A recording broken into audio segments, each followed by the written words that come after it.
Kita akan mempersilahkan Pak Madi nih untuk membahas tema kita pada siang hari ini, asupan tepat badan sehat. Badan sehat. Silakan Pak Madi. Baik, terima kasih.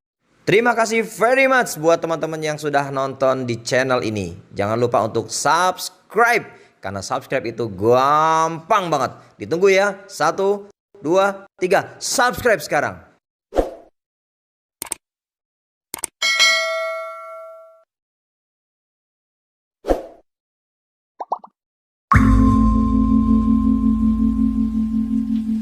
Terima kasih Mas Indra. Bismillahirrahmanirrahim. Assalamualaikum warahmatullahi wabarakatuh. Alhamdulillah ya, kita siang hari ini bisa jumpa lagi. Udah lama nggak didampingi Mas Indra nih. Tapi pada dasarnya siapapun yang mendampingi, yang penting ilmunya gitu ya. Betul. Yang penting ilmunya tersampaikan dan semoga manfaat untuk kita semua. Dimanapun teman-teman berada, sahabat berada, semoga tetap Allah juga jagain kita semua dari hal-hal yang tidak kita inginkan, dan ikhtiar kita maksimal, doa kita maksimal untuk ya mudah beraktivitas tentunya ya, dan kemudahan beraktivitas, kenyamanan beraktivitas tentunya akan sangat optimal kalau didukung dengan vitalitas ya, stamina yang prima, yang energik gitu. Nah, maka saya selalu memberikan satu arahan kepada kita semua, indikasi bahwasanya kita mengaku diri kita sehat adalah bugar gitu kan. Coba kalau misalnya siapapun kita yang sudah punya anak-anak ya, Bapak Ibu punya anak semuanya diem aja, kira-kira khawatir nggak? Khawatir banget. Khawatir ya, ini kenapa anak-anak diem aja, pada sakit apa ya? Nah, jadi pada saat kita punya anak yang energik, lari sana lari sini, pecicilan, nggak bisa diem, ya itulah memang karakter anak-anak, harusnya disyukuri gitu kan. Tinggal kita jagain, berikan nutrisi yang tepat supaya dia tidak over energi yang keluar, jadi ditukar gitu kan. Keringat yang keluar, tenaga yang keluar, ya itu harus dibarengi dengan nutrisi yang tepat, Mas Indra. Ya, jadi nggak boleh asal-asalan ngasih makan kepada anak gitu kan, kepada istri, kepada suami dan seterusnya. Asupan yang tepat itu seperti apa agar badan kita itu sehat? Ya, ada baiknya memang kita pahami dulu nih kondisi kita seperti itu. Ya, yang penting juga adalah coba kita introspeksi diri ya dengan apa yang selama ini kita sudah lakukan kepada tubuh gitu kan. Ini kan cuma titipan ini Mas Indra ya, titipan yang Allah berikan. Allah kasih kita tubuh, ya insya Allah semua terlahir secara sempurna gitu kan. Ada rambut, mata bergerak, tangan bergerak, bisa ngomong, bisa melihat, bisa berjalan, jantung berdegup, telinga mendengar, penciuman bisa mencium gitu kan. Nah, semua aktivitas organ ini Allah sudah kasih tuh. Tugas kita kan jagain. Nah, kenapa banyak yang akhirnya masih kecil sudah sakit? Ya, saya berani katakan karena memang dia tidak tahu bagaimana cara menjaga tubuh. Ya kan? Orang tuanya, si ayah, si ibunya tidak tahu bagaimana caranya menjagain anak. Saya selalu memberikan perumpamaan yang sederhana ya, tapi bukan berarti menyamakan ya. Paling tidak ini bisa diambil satu analogi sederhana lah. Misal kita lihat ada orang yang beternak telur ayam, misalnya ayam untuk diambil telurnya gitu kan, beternak kambing untuk diambil dagingnya, sapi untuk diambil dagingnya gitu kan. Kira-kira si peternak itu memberikan makanan yang sembarangan atau yang spesial? Nggak mungkin spesial. Oh, spesial, khusus. Supaya apa? Supaya telurnya banyak, telurnya gede-gede, dagingnya gemuk gitu kan. Berisi gitu Pak ya? Berisi gitu kan. Bahkan sekarang teknologi berusaha bagaimana dalam waktu singkat sudah panen gitu kan. Nah, kita ini manusia kan berbeda, bukannya manusia ternak gitu kan. Tujuan manusia hidup hubungannya dengan kesehatan ya, bukan untuk digedein gitu kan, untuk diberatin badannya, untuk ditinggiin badannya, bukan itu. Tetapi yang utama adalah sehat. Tetapi nggak ada salahnya juga kalau misalnya kita punya anak itu pertumbuhannya bagus gitu kan, punya anak tinggi besar ya, tapi tetap ideal, bukan obesitas, bukan kegemukan atau kekurusan ya kan, jadi busung lapar nanti ya. Nah, maka pada saat kita melihat tadi contoh kecil seorang peternak yang memelihara ayam, kambing, sapi atau apapun lah, ya dia memberikan fasilitas makanan, nutrisi yang sebaik-baiknya, tidak asal-asalan, tidak sembarangan. Nah, kenapa juga kita kepada anak gitu kan, yang ini kapasitasnya jauh lebih mulia dibandingkan apapun gitu kan manusia. Nah, kepada anak, kepada istri, kepada suami memberikan makan hanya sekedar kenyang ya gitu. Nah, ini saya juga mau meluruskan kepada kita semua sambil sama-sama belajar. Ayo, makan itu tujuannya bukan kenyang. Kalau kenyang, minum air 3 gelas juga kenyang, gitu kan. Makan nasi aja nggak usah pakai apa-apa, kenyang. Ya, makan ubi aja yang segede kepalan tangan, 2-3 biji kenyang, gitu kan. Kalau tujuannya kenyang ya. Nah, tetapi ayo Bapak dan Ibu, Allah itu ciptain kita ini macam-macam loh. Kita bukan terdiri dari onggokan daging doang, bukan dari tulang doang, bukan organ kita itu kulit doang, bukan. Ya, banyak sekali bagian-bagian tubuh kita, dan menariknya bagian-bagian tubuh kita ini punya kebutuhan yang berbeda-beda, gitu kan. Bapak dan Ibu terlahir dengan kulit punya kebutuhan yang berbeda, ya. Maka siapapun orang yang jarang makan buah dan sayur, antioksidannya kurang, vitaminnya kurang, seratnya kurang, pasti kulitnya jelek, gitu kan. Begitu juga Allah berikan kita mata, ya. Mata ternyata juga butuh nutrisi atau makanan yang tepat, ya. Mata itu butuh beta karotin, karotenoid, ya. Untuk apa? Untuk dijadikan vitamin A aktif supaya matanya, ya, ya tidak terkena penyakit mata. Coba, ya, saya sangat yakin di sekitar kita, mungkin keluarga Bapak dan Ibu sekalian, teman-teman, hari ini ada anaknya yang masih TK, SD sudah berkacamata. Ya kan, prihatin sekali gitu. Kenapa? Bukan berarti saat lahir itu sudah dikasih kondisi mata yang nggak bagus dari Allah, ya. Saya sangat yakin misalnya bagus, kecuali memang yang bawaan lahir ya, mohon maaf.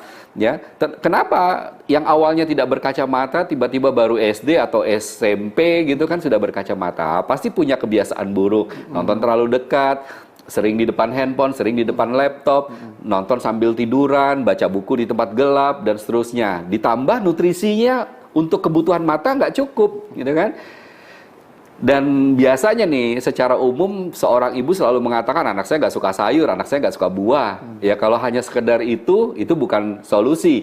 Kalau hanya sekedar nyuruh nggak bisa. Kalau misalnya ibu dan bapaknya juga nggak makan buah dan sayur, gitu kan. Jadi hari ini bukan lagi saatnya kita nyuruh-nyuruh anak, istri makan ini makan itu, tetapi edukasi nih. Edukasi itu adalah kenapa saya harus makan mangga, kenapa kamu itu harus makan wortel, kenapa bayam itu harus kita konsumsi, kenapa kacang panjang itu harus dimakan. Nah, ada edukasi.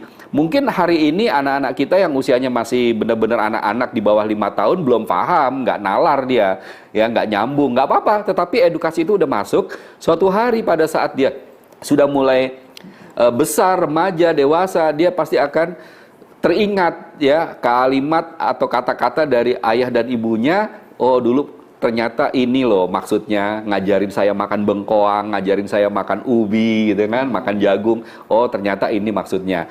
Jadi edukasi ya, bukan hanya sekedar nyuruh, ayo dimakan itu sayur, ayo dimakan itu buah.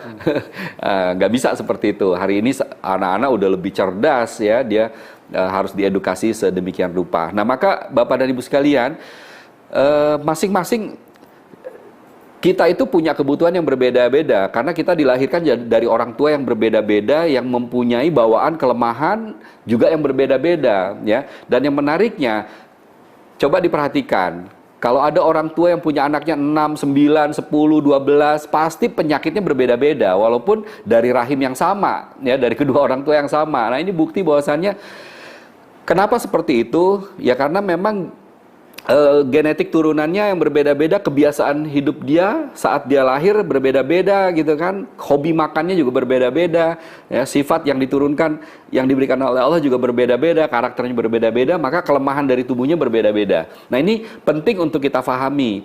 Contoh misalnya saya kepengen lebih cerdas, ya tentu ada nutrisi yang lebih tepat untuk asupan otak saya. Apa? Ikan misalnya, ya. Kalau dari sayur, yang paling bagus untuk otak brokoli, ya. Kalau dari herba ini apa, Mas Indra? Herba ini itu ada pegagan. Pegagan, ya, ada pegagan, ada teh centella, terus ada spirulina, ada N-green, ada kopi Sevel, kopi HC itu, kopi HNI itu ada coklatnya itu. Coklat itu juga untuk kecerdasan otak gitu kan, ada sari kurma gitu kan, ada mengkudu, madu, zaitun ya, zaitun itu juga bisa untuk kecerdasan otak. Nah, jadi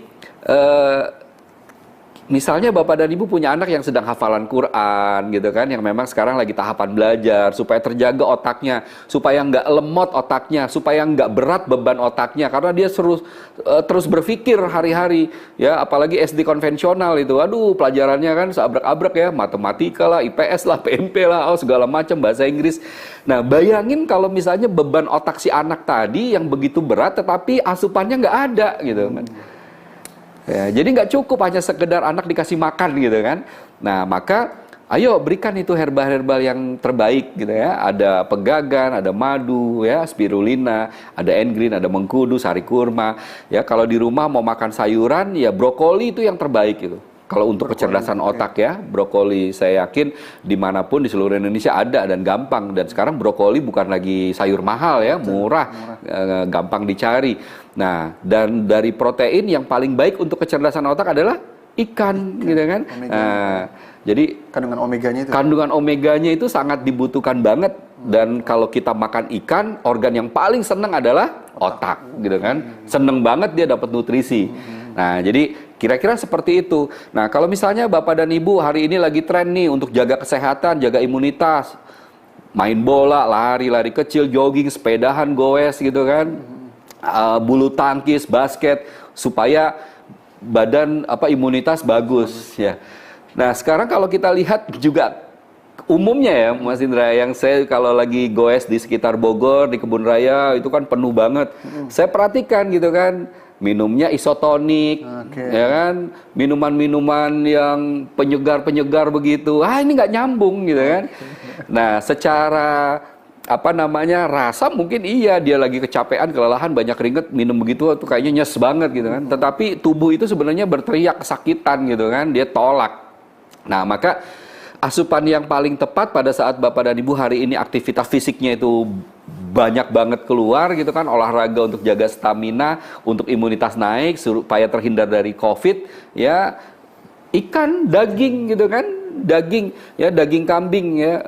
Mudah-mudahan ada sesi khusus untuk penjelasan kambing ini ya, yang masih mitos di Indonesia.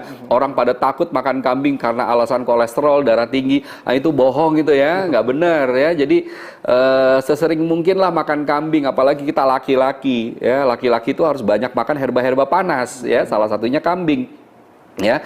Sangat bagus sekali itu untuk, jadi kolesterol kita juga butuh ya. Yang nggak boleh itu kalau kita banyak makan kambing terus nggak ngapa-ngapain. Nah, itu yang bahaya, yang kolesterol numpuk. Tapi kalau misalnya Bapak dan Ibu beraktivitas, goes, lari, pokoknya beraktivitas lah, badan itu bergerak, keringat itu keluar, ya nggak ada masalah. Soalnya kalau kita kekurangan asupan daging, beraktivitas, udah pasti gampang capek. Makanya ada orang yang mungkin Mas Indra atau teman-teman yang mendengar ini sering kumpul dengan komunitas ya. Betul. Ada orang yang masih muda tapi ringkih gitu kan. Ya, betul ada Pak. Aduh, saya goes dari pagi sampai sore tapi capeknya 2 minggu. Nah, itu kan nggak bener itu kayak gitu. Masa capek sampai 2 minggu gitu kan. Itu artinya apa? Ya bisa saja dia mengalami hal itu karena memang nutrisi yang dibutuhkan oleh tubuhnya kekurangan gitu kan. Nah, maka pada saat kita olahraga dengan orang yang nggak olahraga, minumnya aja beda. Yang nggak olahraga 8-10 gelas. Orang olahraga bisa sampai 20 gelas sehari. Ya kan? Begitu juga asupan makanannya. Ya. Nah, ini harus diperhatikan. Nah, kalau kita mau mikirin saraf ya, misalnya maaf Bapak dan Ibu di rumah punya orang tua, mertua, atau mungkin hari ini Bapak dan Ibu kondisinya sudah di atas 50 tahun, mau masuk sepuh nih. Atau anak-anak nih yang baru lahir sampai sebelum 2 tahun. Ya. Kita mau jagain sarafnya supaya sarafnya itu berkembang dengan baik. Kalau yang udah sepuh supaya sarafnya itu tidak anjlok, tidak turunnya drastis gitu kan, masih pendengarannya masih bagus, matanya masih bagus, geraknya masih lincah gitu kan. Bagaimana untuk jagain saraf? Nah, beda lagi tuh nutrisinya ya. Nah, ikan juga bagian dari yang terbaik untuk jagain saraf ya. Kalau herba-herba ini ada madu, kita punya madu, punya pegagan, punya mengkudu ya. kita punya herba yang namanya Carnocap, tahu ya Carnocap ya. Nah ini banyak yang masih menganggap Carnocap itu hanya untuk kanker tumor ya. Nah, saya banyak sekali, saya sendiri rutin kok minum Carnocap.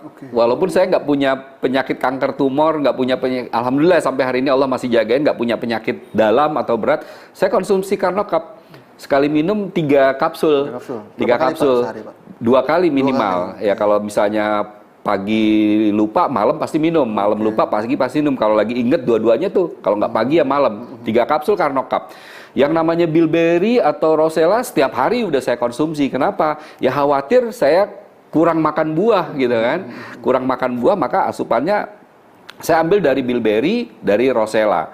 Ya, nah terus saya orang yang juga jago makan, nggak bisa nggak makan, atau apalagi kalau ke satu daerah, saya pasti cari makanan yang paling unik, paling aneh di makanan di daerah tersebut gitu kan. Nah maka saya juga hampir setiap hari minum langsingin, ya. Kalau steam fiber itu udah jadi rutinitas lah, ya. Anak-anak saya aja yang paling kecil itu udah kayak minuman jajanan. Kalau steam fiber itu enak kan, asam-asam seger, manis.